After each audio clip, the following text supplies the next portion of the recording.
Hey guys, what's up? Welcome to the Surfing Connoisseur, also known today as Amateur Hour, because I managed to write my whole script out for my team pick, the results and scores as I always refer to in my videos, and I did it on my lunch hour at work and I forgot to email it to my home address. So although I've got access to my teams, I don't have access to all the facts and stats apart from what's left in my memory, which, because I try and go 3 years back for every surfer, is pretty vague compared to what it should be. So I'm going to go through the video, ignore the dog. I'm going to go through the video as I normally would anyway, and I will give you a rundown on what my team is today.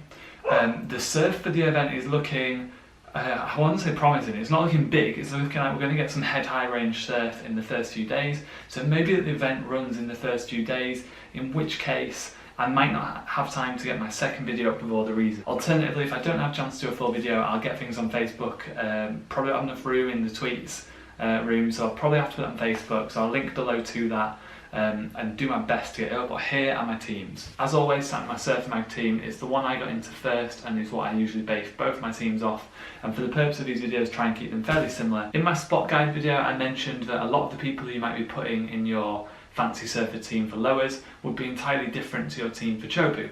This turned out not to be the case for me. I had quite a lot of people I was happy to carry over. Starting with Gabriel Medina, I had him from Chopu. I got him at $11,500 rather than $12,250. It's a pretty good deal. I want to keep him in my team. He normally does well in the back events of the year anyway, so I'm kind of keen on keeping him there. I don't imagine he'll lose too much value, and I think he'll put in some good results. Likewise, John Florence, another guy who I've got a good price. Obviously had a really good year and he's number one on the CT at the moment. I've got him at an even better price, having paid $7.5 for him. He's now worth 10, so I'm keen to keep him there as much as possible. Both of these guys have also had good results in the past at lowers, so that also factored into my decision. Next up, McFannin, who I actually mentioned in my Surf Spot Guide warm video as someone I expect to perform well if it's sort of generic Trestles-y conditions, and it kind of looks like it's going to be, you can just tear right hand point breaky style waves to bits. Next up's a bit more of a surprising one. I was actually about to take him out of my team, and then I thought before I do that, because I've got him at a slightly reduced price from the Chopu event, I'll check how Ace Buchan's done in the past, and he's actually really consistent there in the past. Next up, Matty Wilkinson. I've kept him through some bad heats, some bad events where I've not been too keen on his surfing and him performing well, and he's actually kind of surprised me. At Brazil, he was really unlucky to go out to the wildcard, I believe. Okay, it was his fault tactically that he let the guy go, but he surfed super well. Even at Chopu, which is an event I definitely didn't expect him to perform too well at, he didn't actually do too badly in my eyes. He went down to a better surfer at the end of the day, and maybe I should have foresaw that given the heat draws and where he'd have come up, but he did pretty well, and I was trying to keep him for these back end of the year events where I think he can exploit his backhand a bit better. Looking at previous form, he's actually pretty shocking at Trestles. I don't think he's ever won a heat in the last 3 years basically, but this year with Micro behind him, he's a better surfer in my eyes. Next up, Kelly Slater. I was actually going to take him out of my team. In the last year or so he's been quite hit and miss, and if I've had a chance I have had other people in his place, but he does surf waves like this well. You have him down as a barrel rider, but he is very good on right hand waves to watch. He doesn't necessarily, in my eyes, get the points he deserves a lot of the time. Kelly has had a pretty shocking first half of the year and is relying on a good second half, so he's obviously going to be motivated to surf, as I'm sure he always is anyway, but there's that extra little incentive there for him. He's another guy that I've got a good price, $5.5. I paid for him.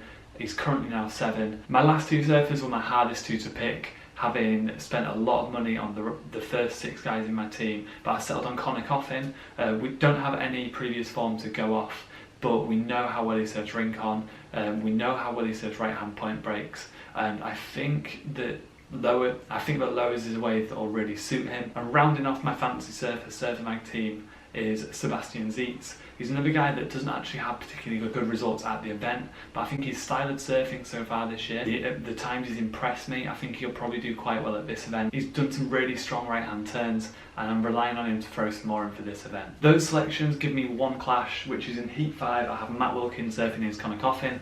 Not too concerned about that. I've not gone through the maths of trying to figure out where they'll all place, because I find it too difficult to do that. It's almost impossible. You need to guess all the other heats to find out who will be surfing who. I'm really reluctant to do my avoids and my other selections without my script in front of me. I believe my other surfer to pick was Adriano de Souza, who has had a really good run of form there in the past and some really good results. It's a wave that suits him.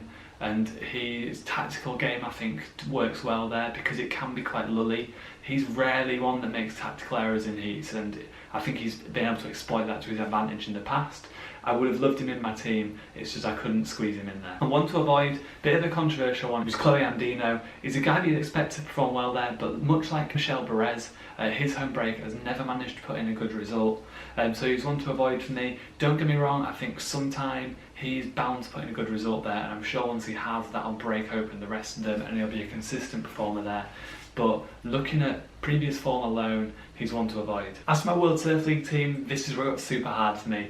This is always the one I seem to perform worst on. Maybe it's because I'm designing my team around the fantasy surfer on the Surfing Mag website and then dragging it across and trying to translate it, and maybe that's not working too well. So maybe next year when I do these videos I'll do it the other way. I'll design it first on the World Surf League version and then translate it into the Surfing Mag, see if that makes a difference maybe.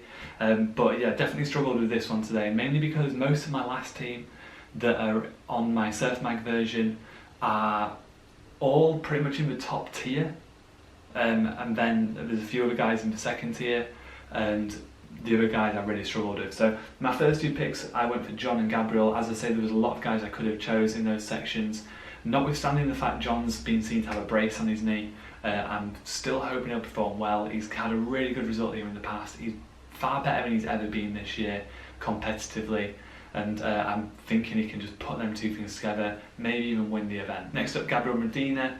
Likewise, it's just an event that really suits him. He really knows how to exploit his backhand, and tactically he's a brilliant surfer. It's rare that he lets lulls and things like that get the better of him. I was able to stay consistent with my next pick, going for Mick Fanning, who's found his way into tier 2 because of the part-time surfing he's been doing this year. All the events he's surfed well at, he's done well though.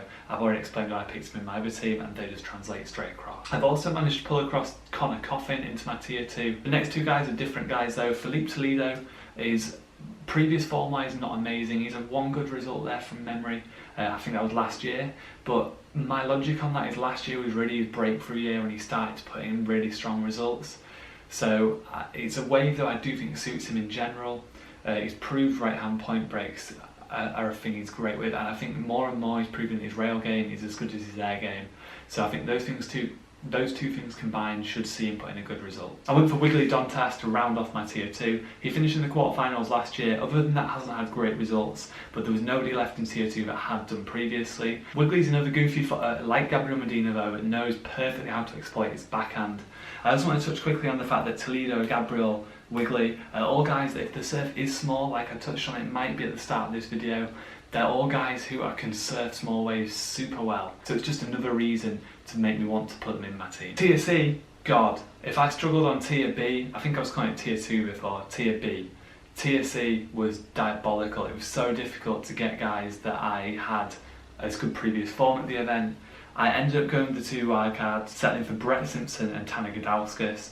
Both of them were risks, I accept that, and both of them clash massively with my other team. So if my other team does well, this team will do poorly, and if this team does well, that team will do poorly. But Brett is a super strong surfer in beach breaky type waves, and Tanner is obviously a renowned local at the event, and I've had some amazing video parts, sections, clips over the years that have come out from Lower Trestles. So if you can pull that together in a heat with his happy-go-lucky style, hopefully it'll work. Apologies for leaving the facts at work and not being able to include the full ones in the video. As I say, if I get a chance, I will upload them in another video before the first heat of the event is surfed. If you'd like to see that, press subscribe. If I don't get a chance to get the video before the first heat of this event with the facts on the stats, I will make sure I get something in Facebook, and I'll link that across from Twitter. So if you check the description below, I'll link both of those. Again guys, apologise. The channel's super new obviously still.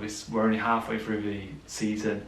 I only started up at the beginning of this season, so please bear with me, and thank you very much for staying with me, checking back, checking the videos out. It's really cool that this is building slowly. We're nearly at 100 subs already, which is far faster than I expected things to build with the limited audience that surfing has and the limited videos I'm able to get up. So the support's really appreciated. If you have any picks, comments, suggestions, whack them in the comments below and we can have some dialogue down there. It's cool to trade thoughts and ideas with everybody who watches these videos. It just grows the knowledge that we can all use to help select our teams. My teams are locked in now. They are my teams. Good luck everybody, and if I don't see you before in an event update video for Trestles, I will see you after, but before the French event, my fantasy surfing picks for then. Cheers guys, see you soon.